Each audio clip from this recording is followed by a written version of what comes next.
Welcome to ATCM, the Emergency Medicine Channel. Shall I start, sir? Presenting the case of a 24-year-old male who came to ER with complaints of right-sided headache and pain along the right cheek with nasal stiffness since last 2 days along with fever. So on initial 10-second assessment, the patient was conscious oriented. He was talking in full complete sentences, and the initial assessment, the airway was patent. There was no pulling of secretions or gurgling sounds or stridor. And the patient on breathing had a respiratory rate of 18 per minute and a saturation of 96% in room air. On auscultation, the air was bilaterally equal and there was no presence of any added sounds. And circulation wise, the pulse rate was 71 per minute with a blood pressure of 126/70 millimeters of mercury and with a capillary refill time less than 3 seconds. And on disability wise, the GCS was E4, V5, M6 and pupils were equal and reactive to light with a size of 2 mm. And the exposure, there was no presence of any external rashes, and there was GRBS was 120 with a temperature of 99.1 degree Fahrenheit. We also assessed the pain score of this patient. The pain score was 7 out of 10 for this patient. So we initially gave an injection paracetamol. 1 gram IV was stat dose was given to this patient, and following which we again reassessed the pain score after 15 minutes, and the pain score had reduced to 3. Following which we had taken adjuncts to the primary. For adjuncts, like patient coming with headache, and what is the why do you look for the pupil size? So in cases of headache, basically we should look for the pupil asymmetry, whether there's presence of any pupil asymmetry is there or not. And we should also look at the size of the pupil, whether the patient is having any pinpoint pupil. So that's also one of the indication. If asymmetry of pupil is present, it may indicate an intracranial space occupying lesion. Could be a bleed or a raised ICP feature. Yes. Okay. And also another thing is if patient is having a third nerve involvement, palsy, they can also present with a dilated pupil. So that can also be present. In this patient, as adjuncts to the primary survey, we had taken a CBC blood counts, a point of care, and showing a total counts of 13,000 with a neutrophilic predominance of 83% and lymphocytes of 16%. And hemoglobin was 12. And platelet was 1,90,000 and CRP of 32. Yeah, CRP of 32. Okay. Yes. So some kind of infection is there. Yes. So what are the DDs for patient coming with headache? In approach to headache, basically we should look for whether where is the position of the headache. So is it like one-sided headache, or is it like a diffuse headache? So if it's like a one-sided headache, it could be a possibility of a migraine. Migraine is one of the possibility. Second possibility is if it's a diffuse headache, it could be a tension headache, a band-like headache pattern, or a single headache can also mean that can be like a hemicranial headache, sympathetic hemicranial headaches. And another possibility is if patient is having an infection history, the patient is giving a history of a fever. So we should always rule out a possibility of a sinusitis. Okay. So that's an sinus infections. Or in case of a patient is having an altered sensorium, we should also rule out whether patient is having any features of meningitis or meningoencephalitis. And patient in history of trauma or a spontaneous severe headache could mean there could be an intracranial bleed. So that's also a possibility to rule out in case of headache. Okay. You have to further. Okay, we can move on. Okay. Yes. So in this patient, we had asked the sample history of following the reducing the pain score. The patient was a 24-year-old male. He had no comorbs. He presented. He has a history of deviated nasal septum to the right. DN system. Yes. So he presented with complaints of right-sided headache and with pain to the right in the right cheek. Right cheek. Yes. Along with the nasal stuffiness since last 2 days, and also he's giving history of fever. The headache was so it was in the right side, and it was there was no presence of any radiation to the neck. It was not present, and it increased on bending the head down. So and also forward.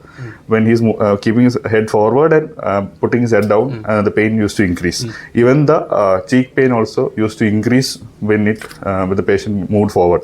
And the patient also gives a history of a dry cough and hyposmia. So patient was not able to smell properly. So no history of any earache, or there was no history of any ear discharge, no history of any throat ache, no history of any postnasal drip for this patient. The patient did not give any history of any blurring of vision or giddiness. The patient did not complain of any eye pain. So Why are we looking for the eye pain, blurring of vision? usually in patients with sinusitis, we should always look for the alarming danger signs. What are the danger signs in case of patient with headache?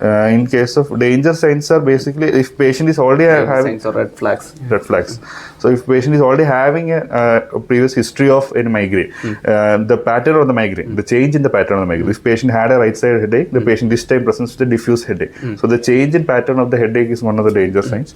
The increase in the intensity of the headache and recent history of any trauma. So that's also another red flag. Then altered sensorium. So Headache with fever more than 1 or 2 degrees Celsius. 1 or 2 degrees Celsius. So these factors must be ruled out. And we also look, we usually ask for the history of double vision or pain during the eye movement. In case if patient is, we are suspecting a sinusitis or any infection, because to rule out any presence of orbital cellulitis. So that is one of the thing.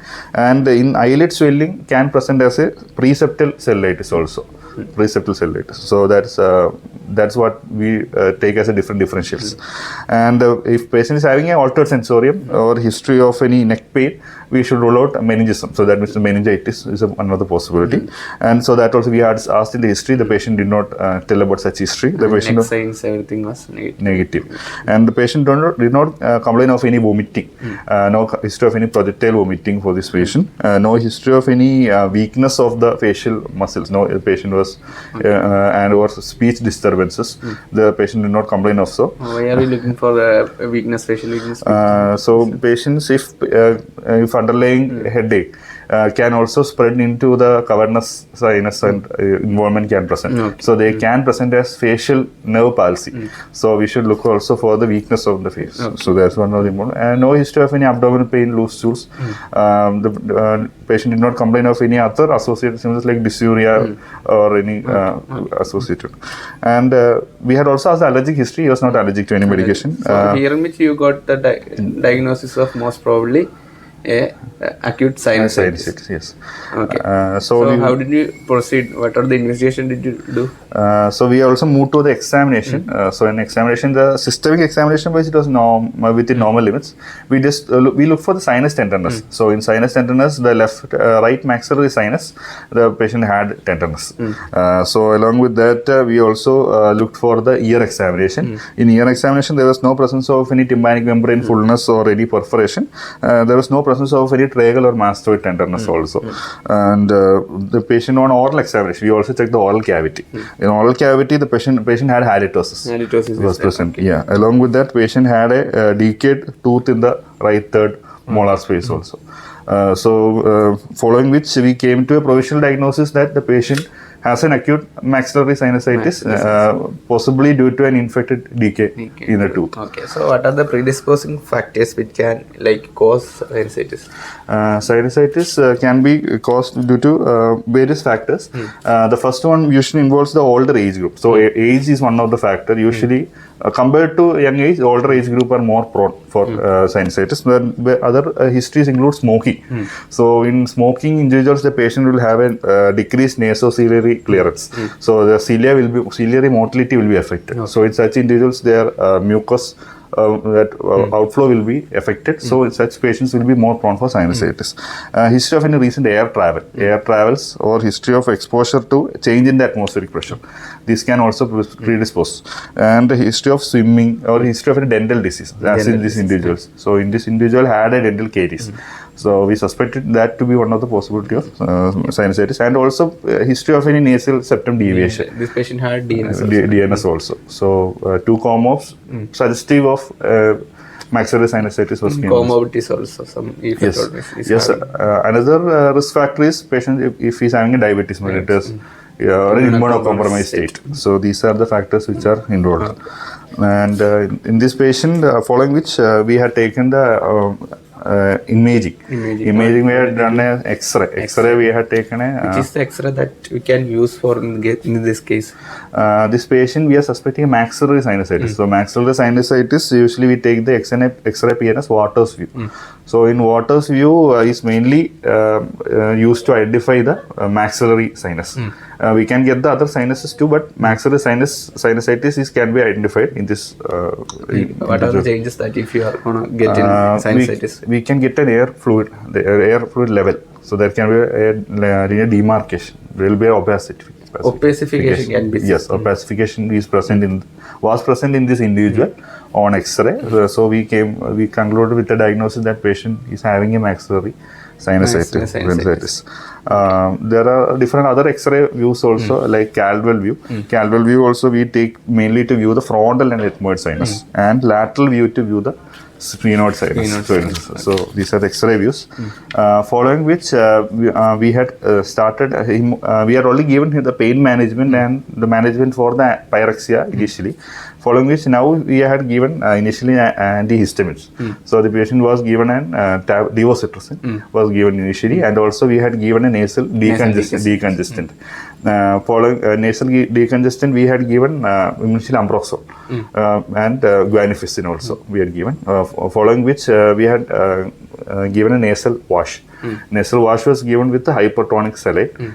Following which we had given an ENT reference to. So the main things are pain management, nasal decongestant, and nasal wash, along with the antibiotics. So, and the antibiotics will depend upon how's the symptoms, whether it's acute or chronic. Yes. In case of acute, what do you mean by acute? Acute sinusitis? Yeah. So acute sinusitis usually means that the symptoms is usually less than 4 weeks. Less than 4 weeks. So that is. So in acute sinusitis, mostly the pathogen will be viral. So and sometimes bacterial also. And mostly you can see rhinovirus or parainfluenza virus and bacterial you can see streptococcus or H. influenza. Okay. And in these cases, we had to give what kind of antibiotic in acute sinusitis? Acute sinusitis, we initially can give a gram-positive coverage. So that is usually we can give amoxicillin plus clavulanic acid. So that is the initial. So in cases of usually in uncomplicated rhinosinusitis, it's the management includes if patient is having a penicillin allergy or not penicillin allergy. So if patient is not allergic to penicillin, we should look for whether patient is having any risk factor for a resistant pneumococci. Resistant pneumococci can be seen in patients who is having multiple comos, like at immunocompromised state, or patient is having a type 2 diabetes, such conditions. For such individuals, we should give a high dose of amoxicillin clavulanic acid. So that's the difference. Initially, the amoxicillin clavulanic acid in such individuals is usually 2000 mg bar 125 mg. So that is the dose of amoxiclav for such individuals in extensive release tablets twice daily. But in case of if the patient does not have any resistant pneumococcal suspicion, we can give amoxicillin clavulanic acid at a dose of 500 mg amoxicillin 500 mg twice daily, or 875 mg BD, or amoxiclav as 625 TID can be given. In case of immunocompromised individual, what all things extra that you have to do? So in such individuals also we should mainly add English like nasal decongestant is one of the. The other thing is that in immunocompromised individuals there is other than the acute sinusitis, patient also can have chronic sinusitis. Also, patient can have fungal sinusitis. Yes. So how do we get to know whether it is like bacterial or fungal sinusitis? The presence of the discharge. So that's one of the presence of discharge is there, but rather than that, mostly it will be like imaging. You have to do CT imaging to give, and other than that, we can sometimes see blackish scar or that. In STNC cases, normal cases we won't see. In STNC cases, we can see blackish scar. Okay, and in fungal there can be present in CT. There can be like double target site. So that can also be present. That can also be seen. And then the acute sinusitis usually is a symptomatic inflammation of the nasal cavity with paranasal sinus, which usually lasts which occurred less than 4 weeks back. And most common is viral. It's usually associated with common cold, most probably. And the classification is again there based on the duration. So acute rhinosinusitis is less than 4 weeks. subacute is 4 to 12 weeks, chronic is more than 12 weeks. And recurrent sinusitis is there. So recurrent acute sinusitis means more than or equal to 4 episodes per year, or interim with interim symptom resolution. And the classification is again based on the etiology. So there can be acute viral sinusitis or acute uncomplicated bacterial sinusitis and complicated acute bacterial sinusitis. So these are the 3 different classifications. And risk factors we have already mentioned before. Now usually the acute viral sinusitis is usually caused by rhinovirus, influenza and parainfluenza virus. And one of the risk factors is increased nose blowing. Nose blowing can also lead to the increased fluid into the sinuses and can lead to increased sinusitis. And the bacterial sinusitis is usually acts as a secondary infection. So initially most of the viral sinusitis will be viral, and secondary contamination will be by the involvement will be by the bacteria. And usually the symptoms include nasal congestion, distraction, turbulent nasal discharge. In case of bacteria, it may be clear discharge in case of viral. And patient will be having maxillary tooth discomforts. Along with that, facial pain, ear pain can also be present. And the warning signs which we look for is patient is having any altered sensorium, the swelling in the eye. So that's one of the, and pain on eye movement, or any facial nerve involvement. So these are the main danger signs which we always look for. What are the complications that you have to look for? Yeah, so in patients of acute rhinosinusitis, we have a range of complications. The first one includes the preseptal cellulitis or preorbital cellulitis. Preorbital cellulitis is usually involving the swelling of the eyeball, eyelid, but with no eyeball involvement. So there will be no pain during the movement of the eyeball. So that's how we differentiate it from orbital cellulitis. In orbital cellulitis, the patient, that is the second complication. Orbital cellulitis will have pain on movement of eyeballs. And the third one is the subperiosteal abscess. So that can also be seen as a in X-ray as a finding in frontal. There's a specific as a finding in X-rays also. And next is usually the osteomyelitis of the sinus bones. So that is another complication which can be present. Okay. What do you mean by Pott's puffy tumor? Pott's puffy tumor in case of tuberculosis. So it can be present as a sinuses on the frontal bone sinus. And patient can also present with meningitis. So meningitis is another complication to always look into. And intracranial abscess. So intracranial abscess is always like intracranial space occupying lesion. So usually those patients present with symptoms of raised ICP. So increased vomiting, it can be involvement of the sixth nerve can also be involved. So that is what we look for in such individuals.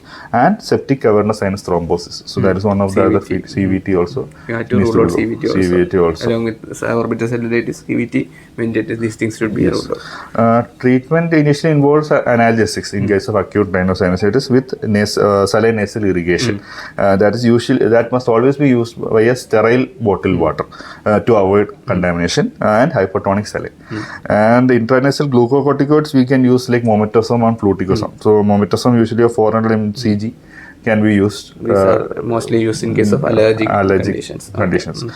And we can use intranasal saline spray also.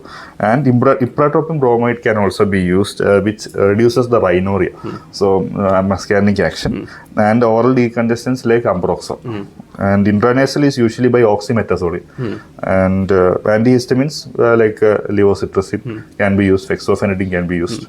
And mucolytics usually involves the guanifacine. So these are the different drugs which we use. And steam inhalation is the next drug, next treatment which we use for such individuals.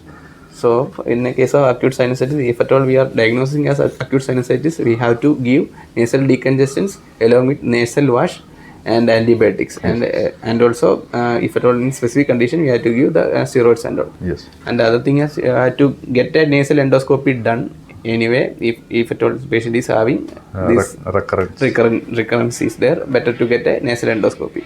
And what is the use of FES? So focused this endoscopic sinus surgery is usually done in individuals usually mainly involving the maxillary sinus itself. So such individuals in case of a fungal sinus or a chronic sinusitis, mostly we will be doing a FES. So that is a surgical treatment which is involved in. Okay. Anything else you want to say?